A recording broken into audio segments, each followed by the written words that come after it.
During apartheid in South Africa, 1948 to 1994, the Afrikaner-led government implemented a legal system of racial segregation that privileged white South Africans, especially Afrikaners, at the expense of the black majority and other racial groups.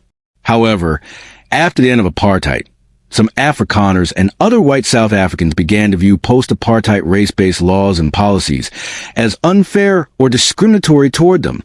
Here are the main race-related laws or policies in post-apartheid South Africa that some Afrikaners have considered unfair. 1. Affirmative action. What it is: a policy to promote employment and advancement of historically disadvantaged groups, mainly black South Africans, coloreds, and Indians. Why some Afrikaners oppose it? They argue it creates reverse discrimination, making it harder for young white South Africans, especially Afrikaners, to get jobs in government or certain private sectors. 2. Black economic empowerment, B, and broad-based B, BBB. What it is: economic policies designed to redress the inequalities created by apartheid by giving black South Africans greater access to the economy. Impact on Afrikaners. Some Afrikaners feel excluded from economic opportunities, especially in business and procurement, due to requirements that favor black-owned companies or partners. 3. Quota systems in education and sports. What it is: racial quotas in university admissions and national sports teams, intended to ensure more representation of previously marginalized groups. Criticism from Afrikaners.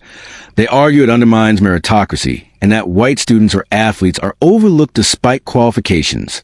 4. Land reform policies. What it is: government programs to redistribute land to black South Africans, including proposals for expropriation without compensation. Afrikaner perspective. Some Afrikaner farmers view this as a threat to property rights and economic stability, seeing it as unfair to current landowners. Broader sentiments among Afrikaners. Some feel like they're being punished for the sins of past generations, even if they were born after apartheid. There is a feeling of economic marginalization, especially among working-class Afrikaners who don't benefit from historical wealth. Important context. These policies are attempts to address centuries of racial and economic oppression. The vast majority of South Africa's population remains economically disadvantaged, and the state aims to level the playing field. Critics of Afrikaner complaints often point out that white South Africans still hold disproportionate wealth in the country. As of May 2025, South Africa has enacted 317 race-based laws since the establishment of the Union in 1910.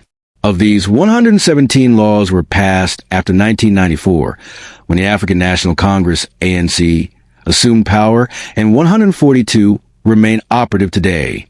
These laws continue to make race a legally relevant factor in various aspects of South African life, including employment, education, land ownership, and business.